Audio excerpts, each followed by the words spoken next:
शिक्षणाची संधी मिळवून देणं जेवढं महत्वाचं आहे तेवढंच ते शिक्षण आनंददायी करणंही महत्वाचं आहे. पुण्यातल्या पालकनीती परिवारातर्फे जे खेळघर चालवलं जातं त्याचाही मुख्य हेतू हाच आहे. त्याबद्दलचे अनुभव सांगण्यासाठी मी खेळघरच्या संस्थापक शुभदा जोशी यांना इथे येण्याची विनंती करते. नमस्कार मंडळी, व्यासपीठावरचे उपस्थित आणि आपण सर्वांना नमस्कार करून माझे 2 शब्द तुमच्या पुढे ठेवते. खेळघर हे नाव जरा संभ्रमात टाकणार आहे नाही का? म्हणजे काय बुवा इथे शिकवतात, खेळ शिकवतात की काय, किंवा काहीतरी स्पोर्ट्स अकॅडमी आहे का काय, का ग्राउंड घेतात का संस्कार वर्ग आहेत, असं जरा प्रश्न पडले असतील. तर त्याच्याबद्दल मी तुम्हाला सुरुवातीपासूनच कहाणी सांगते. खेळघर हे वंचित मुलांसाठी, म्हणजे वस्तीमधल्या, झोपडवस्तीमधल्या, शहरी झोपडवस्तीमधल्या वंचित मुलांसाठी चालवलेलं एक केंद्र आहे. शाळेत जाणाऱ्या मुलांसाठीचं केंद्र आहे आणि तिथे मुलांनी आनंदाने यावं, मोकळेपणाने व्यक्त व्हावं असा प्रयत्न केला जातो. ही एक रचना आहे असं म्हणूया आपण, की जिथे अर्थपूर्ण आणि सर्जनशील रीतीने काम केलं जातं. आता म्हणजे काय हे मी थोडंसं अधिक विस्ताराने मांडते. आणि गोष्टीची सुरुवात झाली आहे ती 1987 मध्ये झाली आहे बरं का. 87 साली संजीवनी कुलकर्णी आणि काही मित्रमंडळींनी पालक नीती नावाचं एक मासिक चालू केलं. पालकत्व, शिक्षण या संदर्भामध्ये जे अनेक प्रश्न पडत होते त्या सगळ्यांवर चर्चा होण्यासाठीच हे एक व्यासपीठ होतं. सुजाण पालकत्व, सर्जनशील शिक्षण असे अनेक विषय घेऊन जगभरामध्ये, भारतभरामध्ये त्याच्यात झालेलं संशोधन असेल, त्याच्यावर केले गेलेले प्रयोग असतील, या सगळ्याच्या संदर्भामध्ये अभ्यास करणं आणि ते मासिकामधनं मांडणं असं काम अजूनही चालू आहे. म्हणजे आज 87 नंतर जवळजवळ 40 वर्ष हे काम चांगल्या रीतीने चालू आहे.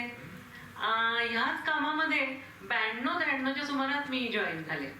माझी मुलं लहान होती आणि पालकत्वाच्या संदर्भात खूप सारे प्रश्न पडत होते आणि म्हणून मी जॉईन झाले. लिहिता त्या अर्थाने, जर्नलिझमच्या अर्थाने काही लिहिता बिता येत नव्हतं, पण हळूहळू त्याला पैलू पडत गेले आणि मी लिहायला लागले.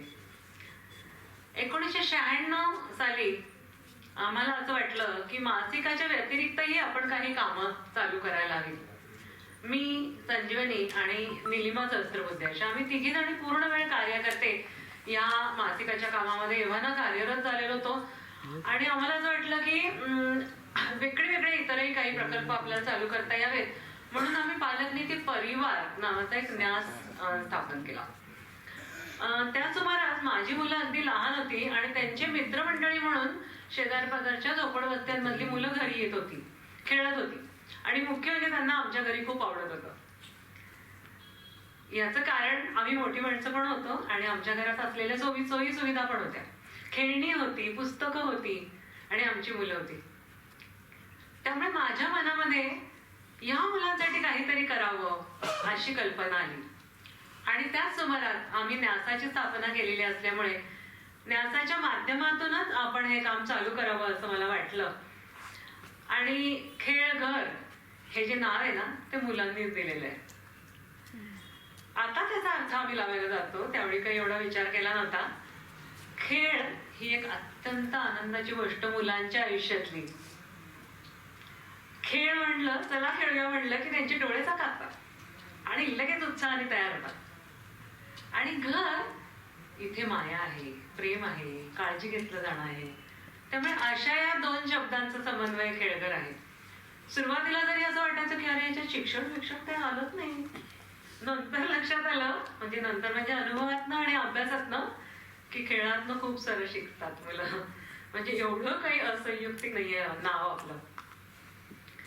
हे काम सुरू केलं, घरामध्ये सुरू केलं. 15, 20, 25 पोरं यायला लागली गच्चीमध्ये, घरामध्ये. आमच्याच मुलांची जी खेळणी होती, जे साहित्य होतं त्याच्यातनं सुरू केलं.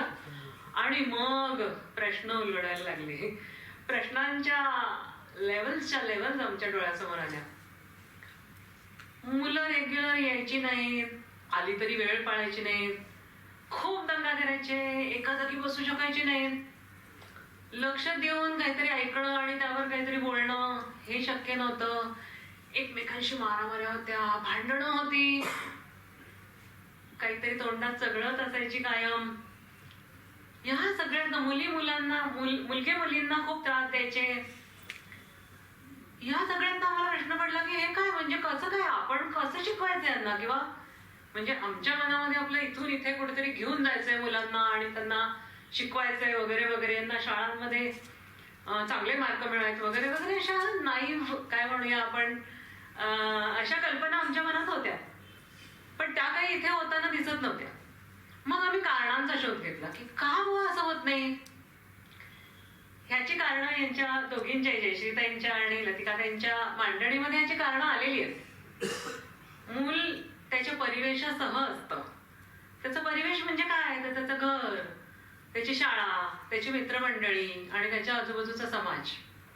मग यातनं त्यांना काय मिळतंय, मुलं काय बघतायत, घरांमध्ये मुलं काय बघतायत, शाळेमध्ये मुलं काय बघतायत, वस्तीमध्ये मुलं काय बघतायत, आणि मग त्याप्रमाणेच ते वागायला लागणार ना, त्याचा प्रभाव त्यांच्यावर पडणार ना. पुन्हा तेच प्रश्न मांडायची गरज नाही असं मला वाटतं. व्यसनं आहेत, अनारोग्य आहे, गरिबी आहे, वंचितता आहे, प्रत्येक गोष्टीची एकच वेगळा मुद्दा म्हणते.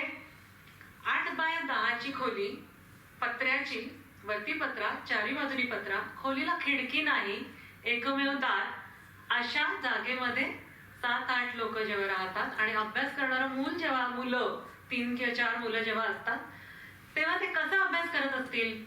उन्हाळ्यामध्ये ती खोली किती तापत असेल आणि थंडीमध्ये ती किती थंड पडत असेल, आणि खोलीमधला टीव्ही कायम चालू असतो. यातच मुलांचं शैक्षणिक वास्तव सामावलेलं आहे असं मला वाटतं. आणि यातून होतं काय, तर मुलांना शाळा हे एक वेगळंच आणखी चित्र आहे, त्याच्याबद्दल मांडणी पण झालेली आहे आपल्याकडे. रमत नाहीत मुलं. मुख्य त्याचा परिणाम असा होतो की शिकण्याची गोडी लागतच नाही. मुलं शिकण्यामध्ये रमतच नाही, कंटाळा यायला लागतो. शाळेत जायचं म्हणून घरातनं निघतात आणि वेगळ्याच कुठल्या गोष्टींमध्ये रममाण होतात वाटेमध्ये. मुली शाळेत जातात कारण घरात काम करायला नको म्हणून, कारण शाळेत नाही गेलं तर घरात काम करायला लागेल. पण तरी सुद्धा तिथेही त्यांचं मन रमत नाही, कारण शाळेतलं वातावरण मुलांना रमवेल असं नसतं. त्यामुळे आम्ही विचार केला की आपली पद्धती काय असावी, आपण काय पद्धतीने शिकवायचं. ही सगळी पद्धती ठरवताना जे काही आधी 20 वर्ष 10 वर्ष मी पालकनीतीचं काम केलं होतं आणि पालकनीतीच्या टीम मधले जे सगळे आमचे ज्येष्ठ मंडळी होते, त्या सगळ्यांची खूप मदत होती बरं का, की काय असायला हवं आणि काय असायला नको अजिबात. मग जनरली 3 गोष्टी असतात शिकणारे शिक्षकांच्या म्हणून. पहिली गोष्ट म्हणजे शिकणं, दुसरी गोष्ट त्यासाठी शिस्त हवी, आणि मग तिसरी गोष्ट म्हणजे आनंद, म्हणजे मिळाला तर बघू. आम्ही नेमकं सगळं उलटं केलं. आम्ही म्हटलं आधी आनंद. पहिली गोष्ट, मुलांनी आपण होऊन त्यांना वाटतंय म्हणून आनंदाने वर्गामध्ये यायला हवं. दुसरी गोष्ट म्हणजे शिकणं, आणि तिसरी गोष्ट म्हणजे शिस्त. शिस्त असली म्हणजेच शिकणं होतं असं नाही, गोंधळामध्ये सुद्धा शिकणं होतं, कारण प्रत्येक मूल हा आपला आपला विचार करत असतो. आता ह्या पद्धतीने आम्ही मार्ग ठरवायचा, रीत ठरवायचा प्रयत्न केला.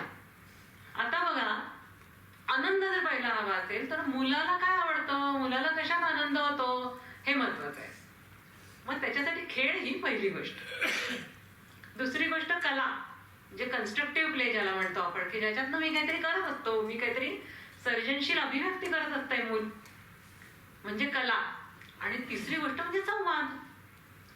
बोलायला मिळत नाही हो, माझ्या जे मनात आहे ते मला बोलायला कुठेच मिळत नाही.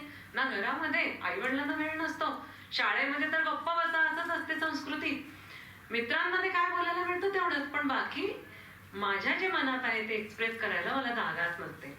त्यामुळे सगळं बोलायचं असतं शिक्षकांची. आता हे कधी शक्य होईल, तर ज्यावेळी मुलाचं त्या शिक्षकांची नातं असेल चांगलं डेव्हलप झालेलं, तर मूल अक्षरशः त्या शिक्षकाच्या ओढीने वर्गाला येतं. नाही तर शाळा सुटल्यानंतर कितीतरी अनेक ऑप्शन त्यांच्या डोळ्यापुढे आहेत हो. ते कशाला येतील खेळघरामध्ये? त्यांना तिकडे जायला मिळेल, कबुतरांच्या वाटेमध्ये कबूतर उडवायला मिळतील, कुठेतरी सायकलनी अजून भन्नाट जायला मिळेल, टीव्ही बघायला असतोच आहे, मोबाईल आहे, ग्रहपाठ आहे, उरला सुरला वेळ, घरातली कामं पुष्कळ करायला लागतात मुलींना मुलांना. एवढ्या सगळ्या भाऊ गर्दीतनं दररोज 2 तासासाठी त्यांनी खेळघरामध्ये काय यावं? तर त्याच्या आतमध्ये हृदयामध्ये तिथं यायची इच्छा निर्माण झाली पाहिजे. त्याला आपणहून तिथे यावंच वाटलं पाहिजे. त्याच्यासाठी त्या वर्गातलं वातावरण तसं हवं. त्या वर्गामध्ये त्याला स्वातंत्र्य पण मिळालं पाहिजे, तसंच त्याला चॅलेंज पण मिळालं पाहिजे. त्याच्या बुद्धीला विचार करण्यासाठी चॅलेंज पण मिळालं पाहिजे आणि खूप साऱ्या गोष्टींचा सहवास मिळाला पाहिजे. जसं गोष्टीची पुस्तकं आहेत, खेळणी आहेत, अनेक शैक्षणिक साधनं आहेत. हे सारं जर मिळालं आणि मोठ्या माणसांशी संवाद करायची संधी मिळाली तर ते मूल त्याचं आपलं आपण शिकतं होतं. ही सगळी मेथडॉलॉजी हलके डेव्हलप होत गेली. मग धीरे धीरे अभ्यासक्रम आमचा डेव्हलप झाला, त्याच्या मूल्यमापनाच्या पद्धती झाल्या आणि अर्थातच हे सगळं मी एकटीने वगैरे अजिबात केलेलं नाहीये. माझ्या बरोबर आमचे ट्रस्टीज होते 2 मिनिटं आणि आमची जवळजवळ 25 जणांची टीम आहे. त्या सगळ्यांचा त्याच्यामध्ये सहभाग होता. आज 30 वर्ष हे काम चाललेलं आहे. 27 साल हे आमचं 30वं वर्ष असणार आहे. 2007 पासून आम्हाला समजलेल्या या गोष्टी इतरांसमोर मांडायला लागलो. आम्ही प्रशिक्षण घ्यायला लागलो. नवी खेळघरं सुरू करावीत म्हणून आम्ही प्रशिक्षण घ्यायला लागलो. 10 वर्ष टाटा ट्रस्टच्या मार्फत हा प्रकल्प चालला आणि त्यात जवळजवळ 12 संस्थांबरोबर आम्ही काम केलं आणि महाराष्ट्रभरामध्ये 30-40 ठिकाणी नवीन खेळघरं सुरू झाली या प्रशिक्षणाच्या माध्यमातून. आणि आता 17 साली तो प्रकल्प आमचा संपला आणि त्यानंतर आता आम्ही विप्रो फाउंडेशनच्या माध्यमातून काम करतो आणि भारतभरातल्या अशा संस्था की ज्या विप्रोच्या पार्टनर्स आहेत आणि वस्ती पातळीवर काम करत आहेत अशा संस्थांचं प्रशिक्षण आम्ही करतो. त्याचं आता हे 5वं वर्ष आहे. हे सगळं डॉक्युमेंट केलेलं आहे, प्रकाशन आहे. जसं पालकनीतीमधनं होत्यातच गोष्टी तसंच आनंदाने शिकण्याच्या दिशेने नावाचं एक 2 व्हॉल्युमचं मोठं मॅन्युअल मी तयार केलेलं आहे. बाहेर आमचा स्टॉल आहे. याच्या व्यतिरिक्तही अनेक प्रकाशन आहेत. त्यात ती आपण जरूर बघावीत अशी मी विनंती करते आणि थांबते. धन्यवाद.